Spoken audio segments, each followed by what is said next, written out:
Hello dear student. एक बार फिर से स्वागत है आप लोगों का एनईपी सेकेंड ईयर के इस कोर्स में, जो कि फाउंडेशन कोर्स का हिंदी भाषा और संस्कृति का कोर्स है। ये सभी यूनिवर्सिटी सभी कॉलेज के लिए है और यहाँ पर हिंदी मीडियम और इंग्लिश मीडियम दोनों के स्टूडेंट के लिए है।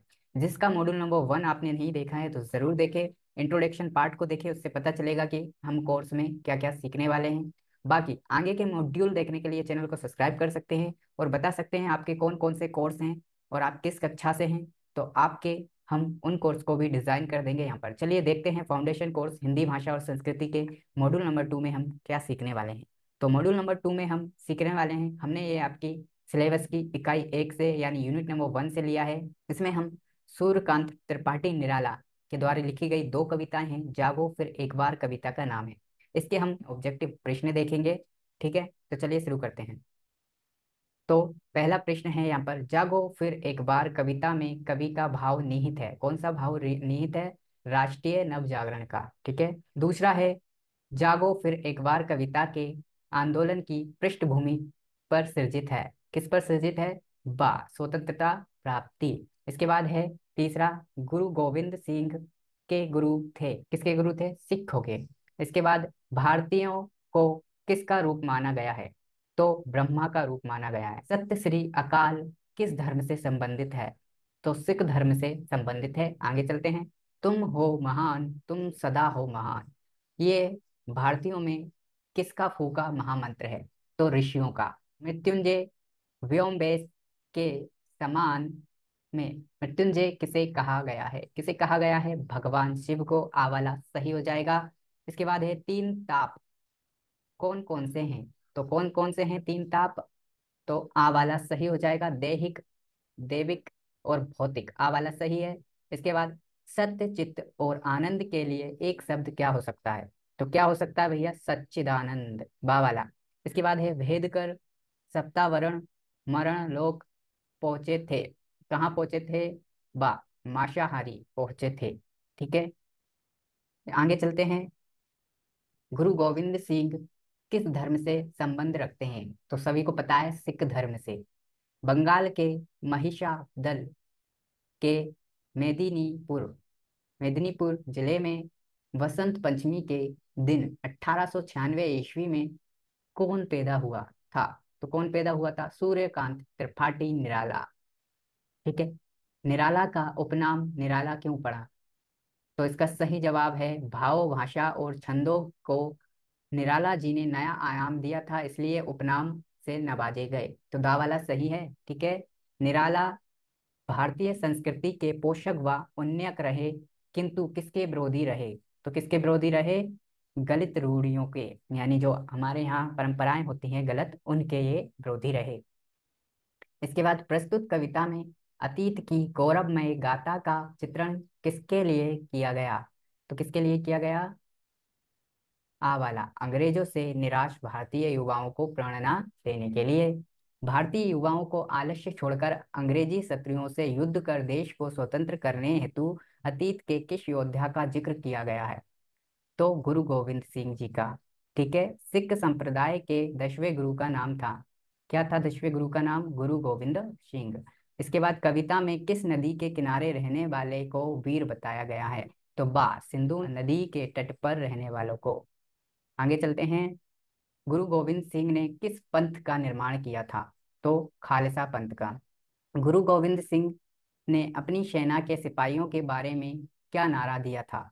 दा कि उनकी सेना का एक सिपाही शत्रु सेना के 1.25 लाख सिपाहियों के बराबर है। दावाला गज सेना, अश्व सेना, रथ सेना तथा पैदल सिपाहियों के साथ कहाँ के निवासियों का पाठ में वीरता से लड़ने का जिक्र है? तो भैया सिंधु नदी के किनारे बसे लोग। सा वाला सही है। इसके बाद है चतुरंग चमू में कौन सा अलंकार है? तो अनुप्रास अलंकार है। ठीक है। इसके बाद है पुनरुक्ति प्रकाश अलंकार निम्न में से किस विकल्प में है? सवा सवा पद में। ठीक है। पुनरुक्ति का मतलब होता है बार बार, तो यहाँ पर सवा सवा 2 बार लिखा है, इसलिए यहाँ पे बा वाला सही हो जाएगा। प्रस्तुत कविता में किस रस का प्रयोग किया गया है? तो भैया ये कविता है देश प्रेम के बारे में, तो कौन सा रस होगा इसमें? वीर रस। आपने 9th क्लास में पढ़ा होगा, हिंदी मीडियम से हो चाहे इंग्लिश मीडियम से। पढ़ा होगा आपने। वीर रस है। इसके बाद है तुरंग भाल अनल आदि शब्द प्रयोग शब्द के किस प्रकार के घोतक हैं? तो बा तत्सम। 1.25 लाख पर एक को चढ़ाऊंगा सुनकर सैनिक वीर के क्या प्रतिक्रिया होती थी? तो वे रणभूमि में झूमते हुए दुर्दय हो जाते थे। ठीक है, हो जाते हैं। आ वाला सही है। अंग्रेज सियारों को मारने के लिए भारतीय वीरों को सजग होते हुए क्या बनना होगा? क्या बनना होगा? भारतीय वीरों को शेर बनकर शत्रु सियारों का सफाया करना होगा। आगे चलते हैं। गुरु गोविंद सिंह की खालसा पंथ के सैनिक साल में कितने महीने युद्ध भूमि में खून की होली खेलते थे? तो ये खेलते थे 12 महीने।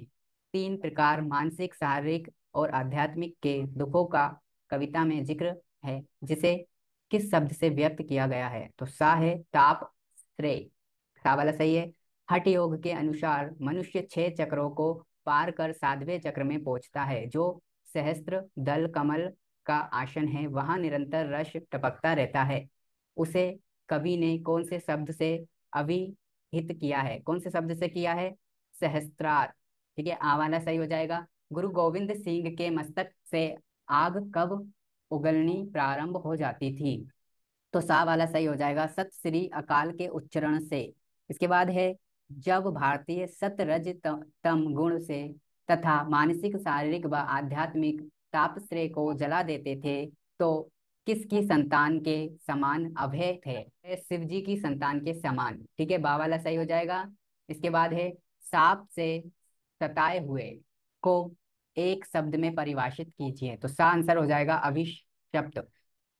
सिंघनी शक्ति होती है परंतु भेड़ की दुर्बल होती है। यदि सिंघनी के सामने उसका शावकों को कोई छूने की कोशिश करे तो सिंघनी क्या करती है? दा उपयुक्त सभी करेगी वो। आ वा सा दा। ठीक है, तो आ वा शा सही है, तो दा वाला उपयुक्त सभी को हम सही समझेंगे। इसके बाद है मेष माता चुपचाप ऐसी स्थिति में आंसू ही बहाती है क्योंकि शाह वाला सही हो जाएगा दोनों।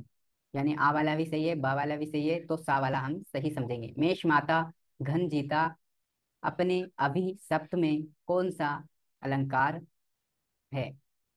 तो यहाँ पर भी अनुप्रास अलंकार है। इसके बाद है गीता है में कौन सा अलंकार है? तो यहाँ पर है पुनरुक्ति अलंकार। ठीक है, बा वाला। आगे चलते हैं। भारतीय कर्मण्यशील होकर भी अपने देश को पराधीनता से मुक्त ना कर सके तो कवि ने उन्हें किसके समान कहा? तो पशु तुल्य यानी पशु के समान कहा। प्रस्तुत कविता में किसको वीर समर सूर राजकुंवर समर सरताज काल चक्र में दबे हुए स्वतंत्र व सच्चिदानंद आदि संबोधन से नवाजा है? तो सा अंग्रेजों से मुक्त कराने वाले भारतीय युवकों को। ठीक है, इसके बाद है बाधा विहीन बंद में अलंकार है। कौन सा अलंकार है? अनुप्रास अलंकार है। ऋषि परंपरा वाले भारत देश के ऋषियों ने किस महामंत्र को फूका? सा दोनों, यानी आ और बा दोनों, तो सा वाला सही समझेंगे। इसके बाद है कविता की किस पंक्ति में संकेत है कि नश्वर शरीर के लिए दीनता दिखाना कायरतापूर्ण व्यवहार करना और काम भावना में प्रवृत्त रहने की इच्छा भी नश्वरता के लक्षण हैं? तो इसका सही जवाब हो जाएगा आ वाला। हे नश्वर, यह दीन भाव कायरता कामपरता काव्यांश से। आ वाला सही हो जाएगा। आगे चलते हैं। विश्व भर में कौन सा अलंकार है? तो इसमें आपका रूपक अलंकार है। ऋषियों के महामंत्र में तुम हो महान, तुम सदा हो महान में कौन सा अलंकार है? तो पुनरुक्ति प्रकाश। ठीक है, पुनरुक्ति यहाँ पर जो है अलंकार है। ठीक है, इसके बाद है शिव भगवान की तरह मृत्यु से भारतीय निडर कैसे हुए? तो इसका सही आंसर दा हो जाएगा सभी सत्य कथन। यानी आ भी सही है, बा भी सही है, सा भी सही है, तो हम दा वाला सही समझेंगे। ठीक है, इसके बाद है महासिंधु का समास विग्रह कीजिए। तो आप यहाँ पर जो है लास्ट के मॉड्यूल देखेंगे तो वहां पर हम समझाएंगे आपको समाज किसे कहते हैं। तो अभी यह है महासिंधु का समाज विग्रह कीजिए, समाज का निर्णय कीजिए। तो जब हम महासिंधु का जो है समाज विग्रह करेंगे तो बनेगा महान है जो सिंधु, यानी कर्मधारय समास होगी इसमें। सा वाला सही हो जाएगा। 7 अवतारों का समाहार के लिए समस्त पद लिखकर समास पहचाने। तो जो है इसमें सप्तावरण द्विगु समास है। ठीक है, दावाला सही हो जाएगा। आगे चलते हैं। ईश्वर के लिए पाठ अनुसार सत्य चित्त व आनंद शब्दों से जुड़ा कौन सा शब्द आया है? सच्चिदानंद। इसके बाद है कविता स्वतंत्रता आंदोलन की पृष्ठभूमि पर सृजित है।